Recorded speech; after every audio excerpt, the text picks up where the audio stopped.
If there is one thing I have learned after spending a lifetime around money, contracts, insurance, incentives, and human behavior, it is that timing often matters more than intelligence. A good decision made in the wrong window can behave like a bad decision. A bad decision made in the right window can sometimes be repaired. Most people do not appreciate that until the window begins to close. That is exactly what happens with Medicare every year. Once December 7th passes, most people relax. They think the game is over. They believe the annual decisions are done, the election has been made, the paperwork has been signed, and January 1st will simply arrive like a quiet page turning in a calendar. Then January comes, the bills show up, the deductibles reset, a prescription lands in a different tier, a doctor disappears from a network, a prior authorization appears where none existed before, and suddenly a person who thought the decision was settled begins to ask a much more urgent question. Did I choose the wrong plan? That question comes late for a lot of people, not because they are foolish, but because Medicare is built around timing, and timing is one of the least intuitive things in this whole system. The calendar looks simple from a distance. It is not simple up close. What makes it more dangerous is that the consequences of misunderstanding the calendar do not always appear immediately. Some mistakes merely cost you money this year. Others limit your flexibility for many years after that. When I look at a Medicare decision, I do not think about it as a form to fill out. I think about it the same way I would think about buying a business or signing a long contract. I want to know what I am allowed to change, when I am allowed to change it. What becomes harder later, what resets every year, what does not reset every year, and which choice looks cheap today but expensive tomorrow. That is the real subject here. The issue is not merely whether you can switch plans before March 31st. The deeper issue is whether you understand what a January surprise really means, whether you know the difference between a normal reset and a structural mismatch, whether you grasp the underwriting trap that catches people every year, whether you know when Medicare gives you a second chance and when it does not, and whether you are making a decision for the next 12 months or for the next 20 years of your life. I would urge you to think about this calmly, because Medicare punishes rushed thinking.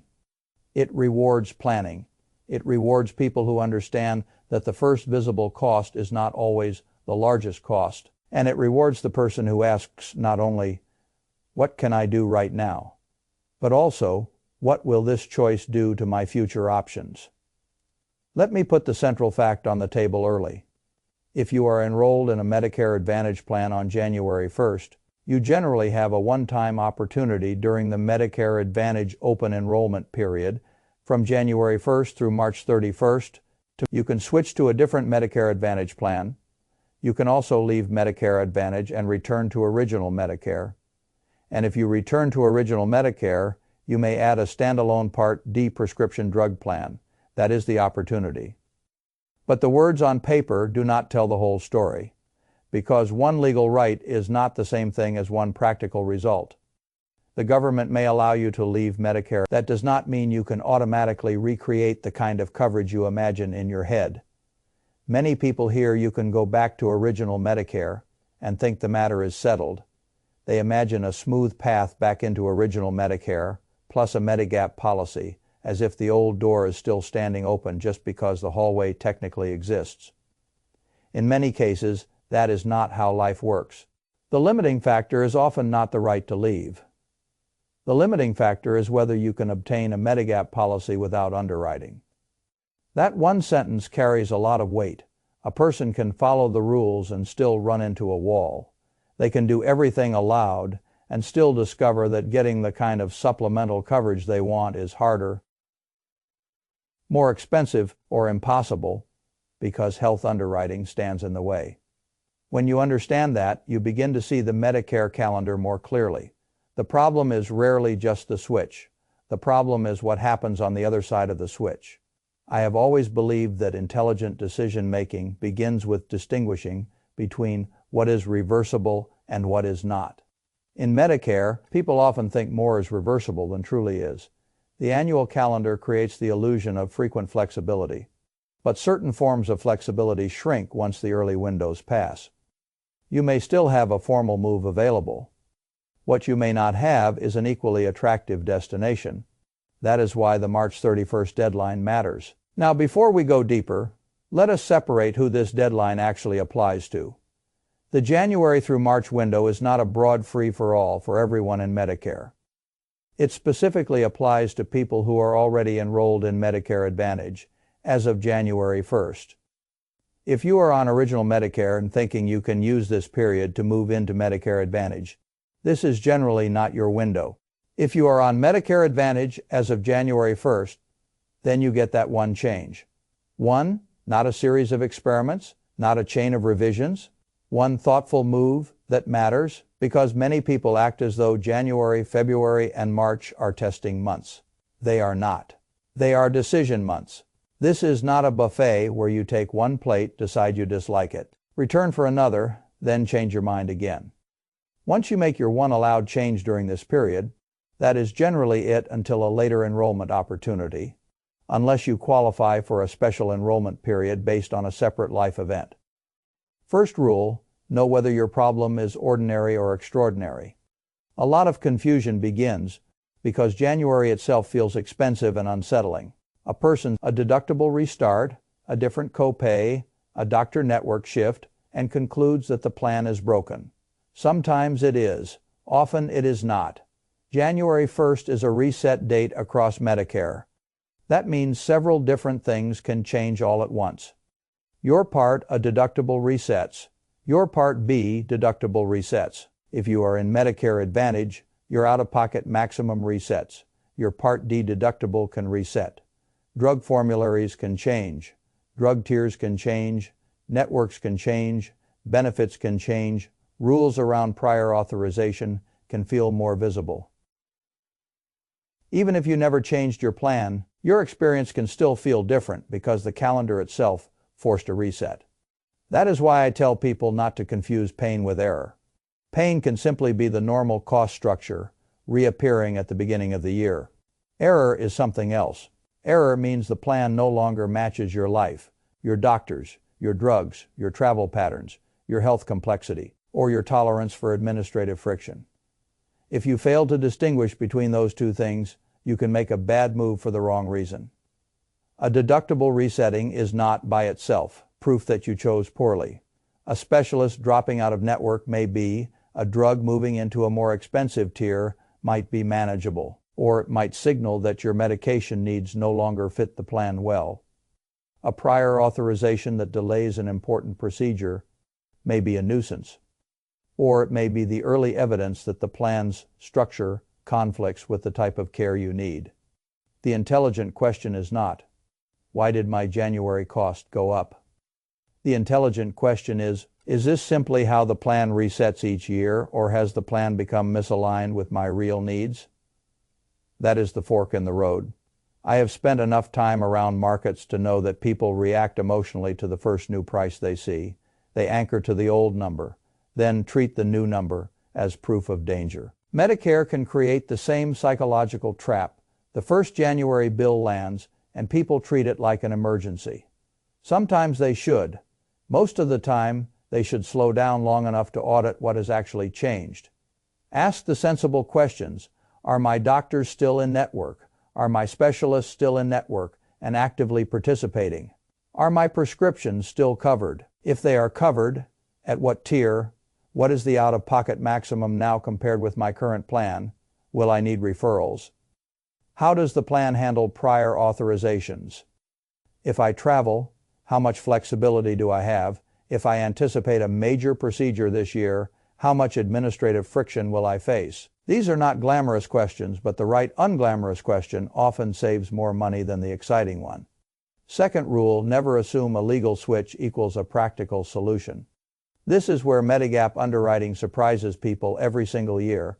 Suppose you are in Medicare Advantage and you decide you want to leave. You may think, fine, I'll just go back to original Medicare, pick up a Medigap plan, add a drug plan, and I'm done. That sounds simple. In many states and many situations, it is not simple at all. Outside of your guaranteed issue windows, getting a Medigap policy often means going through medical underwriting. That means answering health questions. That means an insurance company may review your medical history. That means you could be declined or in some cases face permanently higher costs depending on the policy and the state rules that apply. That is not a minor footnote.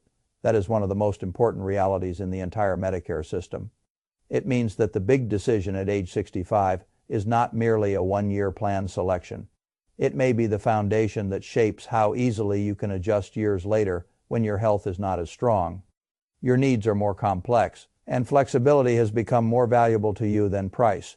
A healthy person at 65 often underestimates the value of future optionality. That happens in every domain, not just Medicare. People discount the future because today feels manageable. Then health changes, then specialist access matters more, then provider choice matters more, then ease matters more. Then the person realizes that a decision made during healthy years had consequences that were invisible at the time. That does not mean Medicare Advantage is wrong. It works well for many people. It can be cost-effective. It can be perfectly appropriate for individuals comfortable with network structures, local care systems, prior authorizations, and managed benefits. But it does mean the decision deserves more respect than people often give it. This is where the trial right becomes so important. If you join Medicare Advantage when you were first eligible for Medicare, generally around age 65, and you are still within the first 12 months of that Medicare Advantage plan, you may have a one-time trial right. That trial right can allow you to return to original Medicare and obtain certain Medigap plans on a guaranteed issue basis, which means no underwriting and no health questions. In plain English, you get a protected chance to try Medicare Advantage and then back out if it proves to be the wrong fit, at least within that first year, and within the applicable rules. That is a valuable protection. It is also temporary.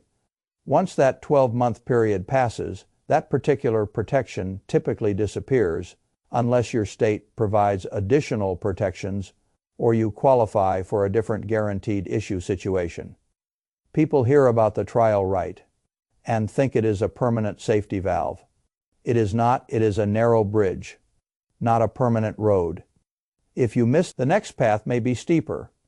Third rule, judge a plan not only by how it works while you are healthy, but by how it may feel when life becomes less convenient. When I think about retirement planning, I do not focus only on averages. I focus on the periods when life becomes more demanding. The same logic applies here. A plan that feels efficient and inexpensive when your care is simple may feel restrictive when your care becomes complicated. A narrow network is less noticeable when you seldom need specialists. Prior authorization feels abstract until a needed service is delayed.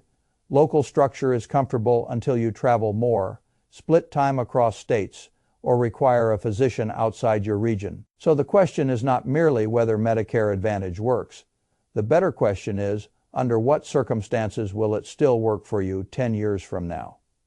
If you travel frequently and want provider flexibility across state lines, that matters. If you have multiple chronic conditions and expect recurring specialist care, that matters. If you want nationwide freedom rather than that matters. If you find prior authorizations and referrals frustrating now, that matters. If you expect surgery, imaging, therapy, or complex treatment, that matters. The choice should not be built only around today's comfort. It should reflect the odds that your future self will value simplicity, access, and flexibility differently than your present self does. That is why the first Medicare decision can carry such long consequences. The person making the choice at 65 is often making it from a position of relative health. The person living with the consequences at 75 or 85 may be dealing with a very different reality. Now let me turn to something many people misunderstand because it sounds broader than it is. The Medicare Advantage open enrollment period from January 1st through March 31st does not allow everything. It allows some things, it denies others. If you are on Medicare Advantage, you can switch to another Medicare Advantage plan one time during this period. If you are on Medicare Advantage, you can leave it and return to original Medicare. If you return to original Medicare, you can generally, but you cannot use this window to jump from original Medicare into Medicare Advantage. That is not what this period is for. You cannot make multiple changes in succession. One change means one change. You cannot simply assume Medigap will accept you without underwriting if you are outside protected circumstances. You cannot expect this flexibility to continue after March 31st unless a special enrollment period. Can I still change this? The honest answer is possibly, but the details determine whether the change actually improves your position.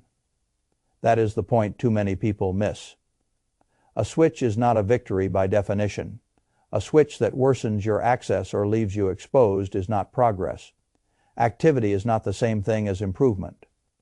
Fourth rule, learn the calendar. Because Medicare hides power inside dates, people often think of Medicare as a set of plan names and benefit charts. I think of it as a calendar with consequences. January 1st is a system reset. Deductibles reset.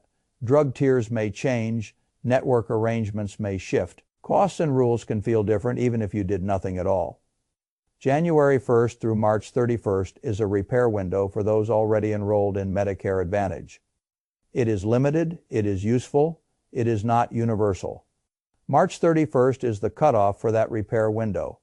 After that, most people generally stay where they are until later in the year unless a special enrollment period applies. April through June matters if you are approaching age 65 in the spring, because the timing around your initial enrollment period begins to matter before your birthday month, not after you realize you should have paid attention.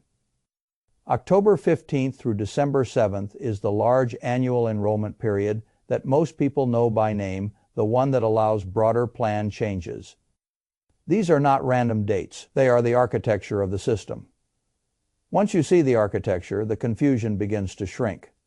Now, Medicare does recognize that life does not always move according to its preferred calendar. That is why special enrollment periods exist. These do not apply to everyone, but they matter for the people who qualify. If you move out of your planned service area, that can trigger a special enrollment opportunity. If you lose employer coverage after working beyond 65 or after a spouse loses that coverage, that can matter.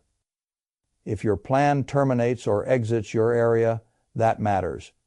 If you gain or lose Medicaid eligibility, or gain or lose the low-income subsidy, these are event-based openings rather than broad seasonal ones.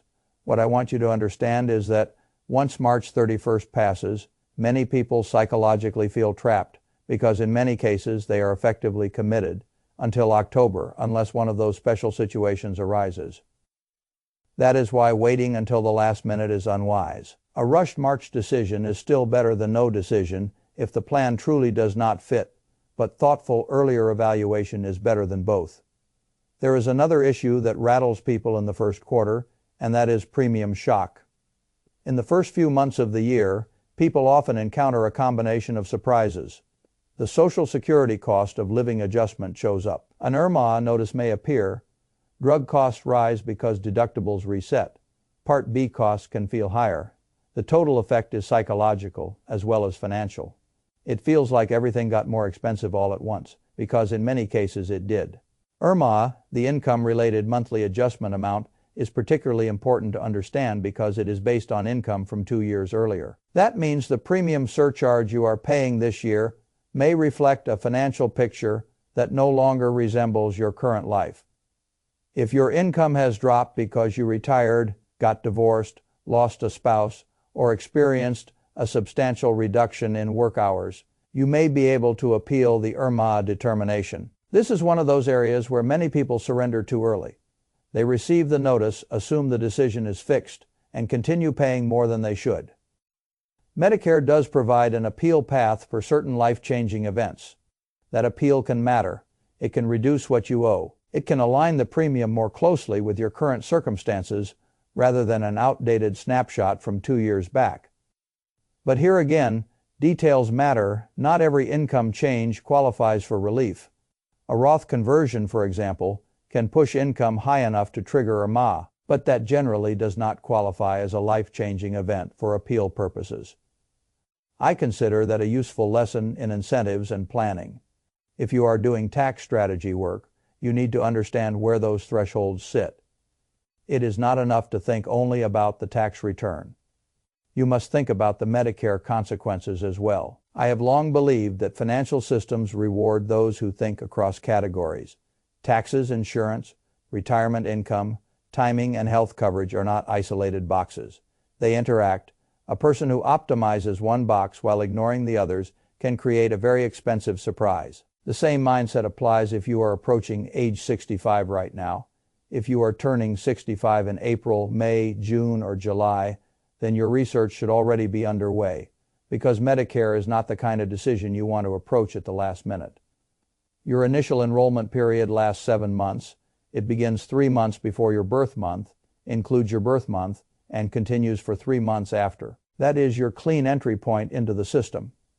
I call it a clean entry point because it is the moment when your flexibility is greatest. At that stage, you are not merely choosing this year's coverage. You are choosing a path. You may select Medicare Advantage. You may choose Original Medicare paired with a Medigap plan, subject to the rules that apply during your enrollment window. You may add Part D appropriately. The point is that your freedom is broadest before you have committed yourself and before later underwriting questions become relevant. This is why I dislike last-minute Medicare decisions. Late decisions create penalties. Poorly timed decisions can create gaps. Incomplete understanding can trap a person in a structure they later regret. The person who says, "I'll figure it out in my birthday month," is often operating from the wrong end of the timeline. A thoughtful person begins before the pressure arrives. I also want to make a point that may sound simple, but has tremendous practical value. Do not choose a Medicare path based solely on the easiest sales pitch. Sales language often highlights the visible benefit and underplays the invisible trade-off. That happens in every industry. The more aggressively a benefit is advertised, the more carefully I want to inspect the terms that travel alongside it. In Medicare, the visible benefit may be a lower premium. Extra benefits, bundled convenience, or a cleaner-sounding package. The invisible trade-off may be network dependence, referral structure, prior authorization, local limitations, or future underwriting risk if you later want a different style of coverage. Again, none of that means the plan is bad. It means trade-offs exist, whether or not the brochure discusses them. Honestly, I would rather enter retirement with eyes open than with a cheerful misunderstanding. Let me tell you how I think a person should evaluate the situation when January discomfort appears. First, audit the facts before reacting to the emotion. Pull the plan documents, check the current provider directory, verify drug coverage, compare tiers, confirm hospitals, understand the out-of-pocket maximum, and identify whether your frustrations are operational or structural. Second, separate reset from mismatch. A reset means the calendar restarted deductibles and cost sharing. A mismatch means the plan no longer fits the way you actually receive care. Third, if you are considering switching from one Medicare Advantage plan to another, go deeper than the marketing summary. Confirm actual network participation, referral rules, prior authorization requirements, specialist access, hospital status, and drug tier treatment. Fourth, if you are thinking of leaving Medicare Advantage for Original Medicare plus Medigap, do not pretend that Medigap availability is automatic. Investigate underwriting realities, trial rights, guaranteed issue rules, and state-specific protections before you act. Fifth, if you are nearing age 65, understand that your first decision often carries the greatest leverage. Use the clean entry point wisely. This sequence may sound almost mundane, but most good decisions are. The world likes dramatic language. Wealth, health coverage, and long-term security usually improve through disciplined ordinary thinking. Now, let me address a subtle mistake people make when they hear that the Medicare Advantage open enrollment period happens every year. They assume that because the opportunity repeats, all the important protections repeat with it. That is false. Yes, if you are enrolled in Medicare Advantage on January 1st, the one-time January through March opportunity to change plans can arise again, year after year. What does not necessarily reset is your ability to obtain Medigap without underwriting. That distinction matters enormously. Annual switching flexibility inside Medicare Advantage is one thing, preserved access to a favorable Medigap path later is another thing entirely. So you must not confuse the recurring open enrollment mechanic with recurring protection. The first can be annual, the second may be temporary or absent.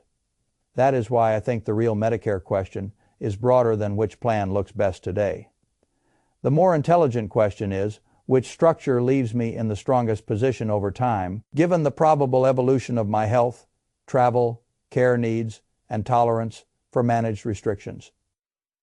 You do not need a crystal ball to ask that question. You only need humility. You need to recognize that aging changes preferences. What feels like an acceptable inconvenience today may feel intolerable later. What feels like a reasonable limitation, while healthy, may feel costly when you need broad specialist access. Optionality has value, and older people often discover its value after they have already spent some of it. There is also a behavioral issue here that deserves attention. People do not like admitting that a choice they made recently may need reconsideration. They either cling to the plan too long or overreact and switch for the wrong reason. Neither extreme is wise. A rational person should be willing to say, I made the best decision I could with the information I had, and now I have new information. That is not failure. That is adaptive thinking. But the adaptation must still respect the rules of the system. Medicare lets you adapt only through certain windows, and the quality of the adaptation depends on what is still available when you make it. The March 31st deadline, then, is not just a deadline. It is a forcing function. It asks you to decide whether this is routine January discomfort or meaningful structural misalignment. It asks you to learn whether your hope for destination is actually available, and it asks you to act before the door narrows. Once March 31st passes, most people in Medicare Advantage generally lose the ability to make ordinary plan changes until the fall enrollment season, unless a special enrollment period applies. If you are on original Medicare with a supplement and want to move into Medicare Advantage, that broader fall period is usually the standard route. Drug plan changes are also largely boxed in by the calendar outside defined windows, and if you apply for Medigap outside a guaranteed issue situation, underwriting remains the practical hurdle in most states. This is why I am wary of casual language around Medicare. Phrases like, you can always switch later, do not hold up well under scrutiny. Later can be more restrictive. Later can include underwriting. Later can involve fewer protections. Later can arrive when your health profile is less favorable than it is now. The word latter sounds harmless until you map it onto the actual system. If you want a useful mental model, think of Medicare like a set of gates. One gate opens when you first become eligible. That is your initial enrollment period, and it offers broad flexibility. Another gate opens from October 15th through December 7th, when many annual changes can be made. A narrower gate opens from January 1st through March 31st for those already in Medicare Advantage. Separate smaller gates open after certain life events through special enrollment periods. The trick is not just to know that gates exist. The trick is to know which gate applies to you, what it truly allows, and whether the path beyond it is better than the ground you currently stand on. If I were helping a family member think through this, I would tell them to do less guessing and more verifying. Verify doctors, verify hospitals, verify drugs, verify travel patterns, verify likely procedures, verify the real cost structure, not just the premium. Verify the role of underwriting before assuming Medigap is waiting with open arms. Verify whether an IRMAIA appeal is possible if income changed. Verify dates before the dates arrive. That last point may be the most Buffett-like point of all. A great many bad outcomes in life come from discovering the deadline after the deadline has already become important. The disciplined person studies the calendar when the calendar still gives them room to act. I also want to say something to the person who is still months away from 65 and thinks this conversation is premature.